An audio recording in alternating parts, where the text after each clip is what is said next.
Boa tarde, queridos irmãos, queridas irmãs. Sejam bem-vindos ao Conversando com Jesus, preces ao entardecer. Vamos aqui fazer uma reflexão, um pequeno estudo do livro Caminho, Verdade e Vida, hoje com a mensagem de número 118, O Paralítico. E logo após, vamos fazer a nossa prece das 18 horas. Vamos então, meus irmãos, à reflexão de hoje. Começa com uma citação de Marcos. E não podendo aproximar-se dele por causa da multidão, destelharam a casa onde Jesus estava e, feita uma abertura, abaixaram o leito em que jazia o paralítico. E Emmanuel, então, nos traz essa belíssima mensagem. Muitas pessoas confessam sua necessidade do Cristo, mas frequentemente alegam que obstáculos lhes impedem a sublime aproximação. Uns não conseguem tempo para a meditação, outros experimentam certas inquietudes que lhes parecem intermináveis. Todavia, para que nos sintamos na vizinhança do Mestre, como legítimos interessados em seus benefícios imortais, faz-se imprescindível estender a capacidade, dilatar os recursos próprios e marchar ao encontro dele, sob a luz da fé viva. Relata-nos o Evangelho de Marcos a curiosa decisão do paralítico, que, localizando a casa em que se achava o Senhor, plenamente lotada pela multidão, longe de perder a oportunidade, amparou-se no auxílio dos amigos, deixando-se resvalar por um buraco, levado até o telhado, de maneira a beneficiar-se no contato do Salvador, aproveitando fervorosamente o ensejo divino.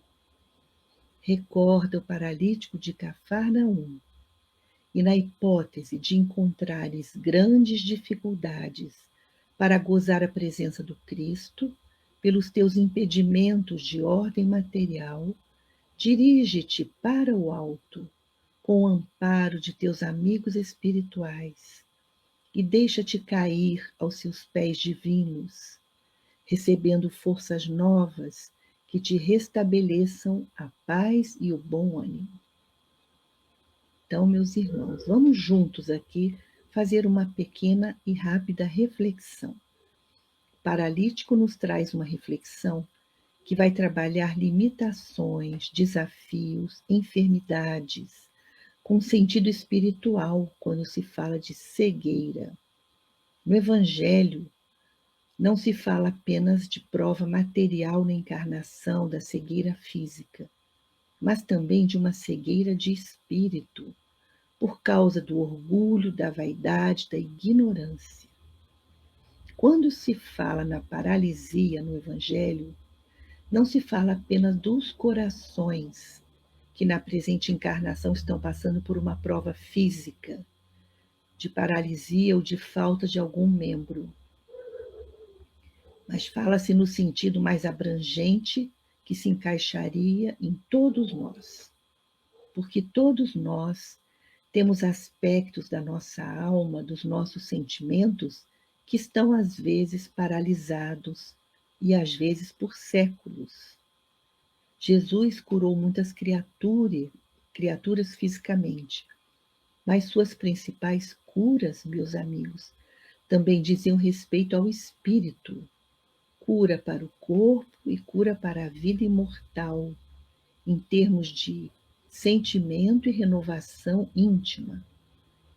Todos nós temos enfermidades e limitações do nosso corpo físico e da nossa alma. E somos espíritos que precisam do Divino Mestre, do médico, do terapeuta Jesus.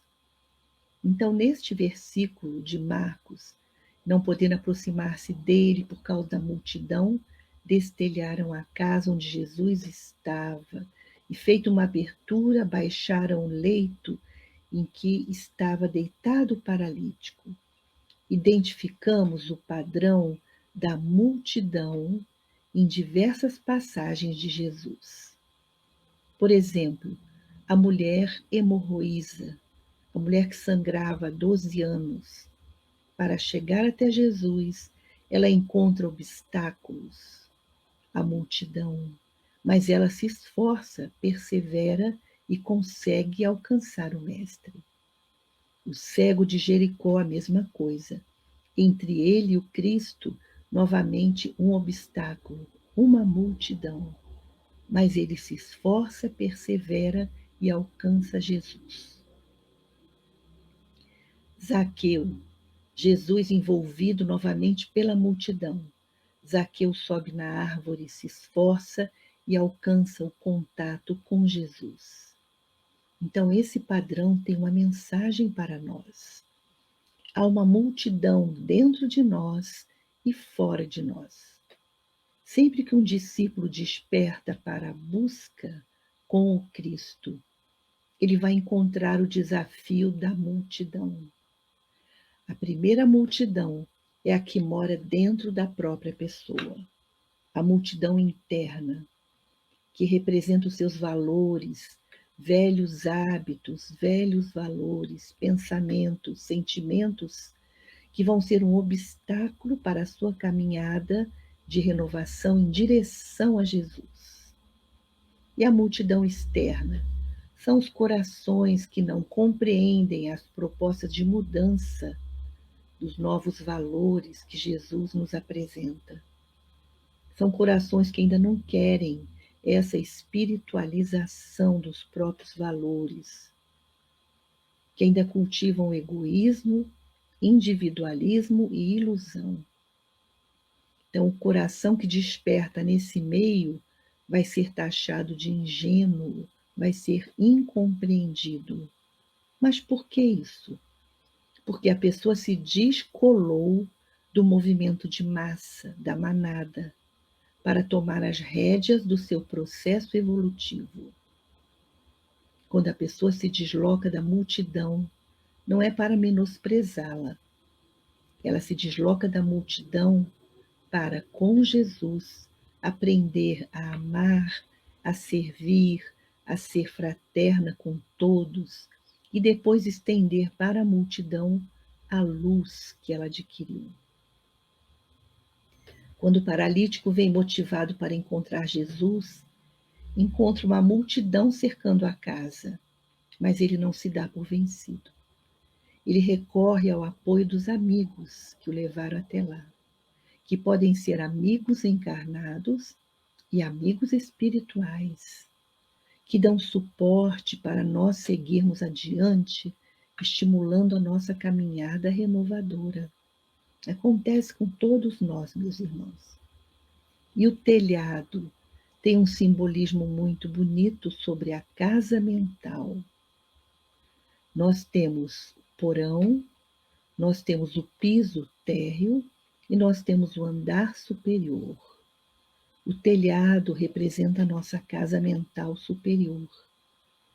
É o que há de mais nobre em nós, onde moram os ideais mais puros, que a criatura vai cultivando aos poucos e trazendo para o piso térreo da consciência, para que descendo pelo telhado ele possa cair aos pés de Jesus. Muitas pessoas alegam obstáculos que impedem a sua aproximação sublime com Jesus. O primeiro desafio do discípulo é esse. Enquanto a gente vive na inconsciência, seguindo os padrões de massa, fazendo o que todo mundo faz, agindo de roldão, arrastados pelas torrentes dos vícios, dos padrões que vigoram na nossa sociedade imperfeita. Vamos vivendo então nessa cegueira da ignorância, cegos guiando cegos, e assim vamos vivendo. Mas quando nós começamos a despertar para Jesus, na medida em que a luz vai penetrando dentro de nós compreendemos a distância em que estamos e a posição em que nós devemos chegar. quanto mais o espírito se descola do movimento de massa para entrar nesse processo de individualização, de tomada de consciência de quem somos, para onde vamos, o que estamos fazendo da nossa vida, mais a pessoa vai vislumbrando um horizonte espiritual que existe e percebe a distância a ser percorrida. Ela percebe o quanto ela ainda tem que trabalhar para deixar o patamar onde ela está e alcançar uma maior evolução para seu espírito. Porque a meta, meus irmãos, é trazer a luz do Evangelho para a alma, é trazer consolo, esperança e fé. Mas existem os desafios. Disse o apóstolo Paulo: antes éramos trevas, agora somos luz. Andai como filhos da luz. Treva nesse sentido de estado da ignorância, ausência de luz. Mas agora a luz do Evangelho já nos visitou. Então, o que devemos fazer? Qual é a nova proposta de vida que nós devemos adotar? Mas a verdade, meus irmãos, é que a criatura, às vezes, se sente tentada a deixar de seguir esse novo caminho, deixar de buscar o Cristo e voltar para a vida que ela levava antes. Porque dá preguiça de reformar, de reformular os hábitos, de deixar os vícios. Não é verdade? Não é assim que acontece? Muitas vezes, porque quando se inicia uma jornada de transformação, existe uma luta, existem obstáculos que aparecem. E a gente pensa que estava melhor lá atrás, acomodados, paralisados. Mas esquecemos que lá atrás nós éramos escravos de um vício, de uma ignorância, numa antiga condição, e que não era felicidade, era apenas ilusão. Então, temos que ter cuidado com as desculpas que às vezes a gente mesmo cria para voltar atrás, para desistir de buscar um novo horizonte espiritual, alegando muitos obstáculos. Uns alegam não conseguir tempo para oração, para ir a um templo, a uma casa espírita, a uma igreja, não haver tempo para o estudo, para a meditação, para fazer a caridade, fazer o bem. Não tem tempo de vivenciar o Evangelho. Um grande ensinamento que o mundo espiritual nos passa é que somos nós que organizamos o nosso tempo. Nós fazemos a ocasião. Por isso é importante abrir mão de coisas que não são prioridades para nos dedicarmos ao que é essencial para a nossa vida. Dedicar alguns minutos por dia para fazer reflexões, orações, leituras, meditações. Disse Jesus: nem só de pão viverá a criatura. E vamos encerrando essa nossa reflexão, meus irmãos, guardando que somos nós que fazemos o movimento de ir, de nos aproximarmos de Jesus. Como no caso do cego de Jericó, como no caso de Zaqueu, como no caso da mulher hemorroísa e do paralítico. Então, esse movimento de expansão tem que partir de nós, da nossa vontade, do nosso livre arbítrio. Porque a luz de Jesus está acessível a todos nós e nos espera em todos os caminhos do mundo para crescermos, superarmos nossos obstáculos e desafios com a luz da nossa fé, com o amparo divino, com a proteção dos benfeitores e amigos espirituais, que quando estão vendo a nossa vontade, eles vêm somar conosco.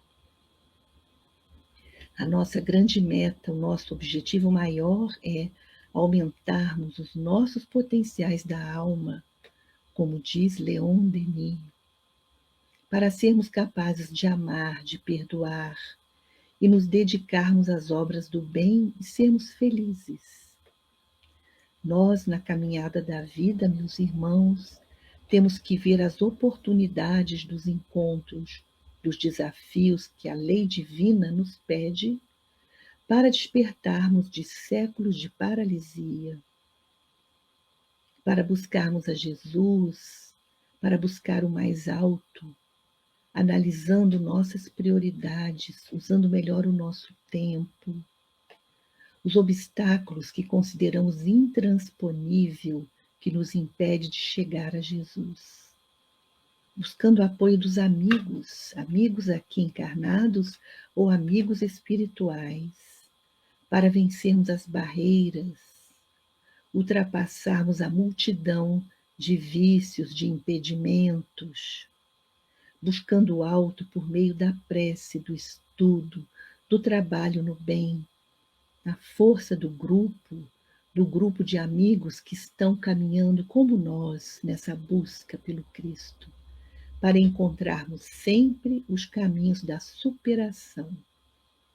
E, por fim, nos dirigindo para o mais alto, nós alcançamos forças renovadoras que vêm nos inspirar para nos colocar aos pés de Jesus.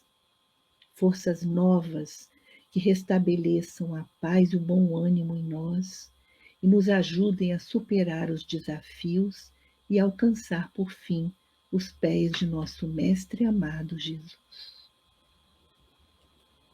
Está bem assim, meus irmãos? Vamos então à nossa prece. Vamos fazer hoje a prece que Jesus nos ensinou. Pai nosso que estais nos céus, santificado seja o vosso nome. Venha a nós o vosso reino, seja feita a vossa vontade, assim na terra como nos céus. O pão nosso de cada dia nos dai hoje. Perdoai as nossas ofensas, assim como nós perdoamos a quem nos tem ofendido. E não nos deixeis cair em tentação, mas livrai-nos, Pai, de todo o mal, porque vosso é o reino, o poder e a glória para sempre.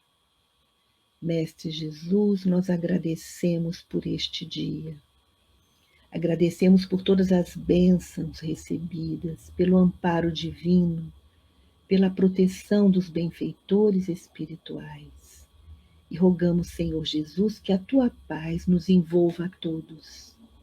Que o teu amor desça como chuva sagrada sobre a nossa casa, envolvendo os nossos familiares, envolvendo aqueles que estão mais fragilizados, adoentados, fortalecendo em nós o brilho da fé, da esperança, da confiança no alto que jamais nos desampara. Fica conosco, Mestre querido, e que esse seu amor grandioso se espalhe sobre toda a humanidade. Onde houver um filho teu chorando, derramando uma lágrima de dor, que os teus anjos possam estar presentes, fortalecendo a cada filho de Deus. Que o Senhor nos abençoe e nos guarde. Que o Senhor volte seus olhos misericordiosos sobre nós e nos dê a sua paz. Que o Senhor nos abençoe hoje, amanhã e por todo sempre. Que assim seja. Graças a Deus. Obrigada, queridos irmãos e irmãs, pela companhia, pelas palavras fraternas. Que Jesus nos abençoe. Fiquem em paz.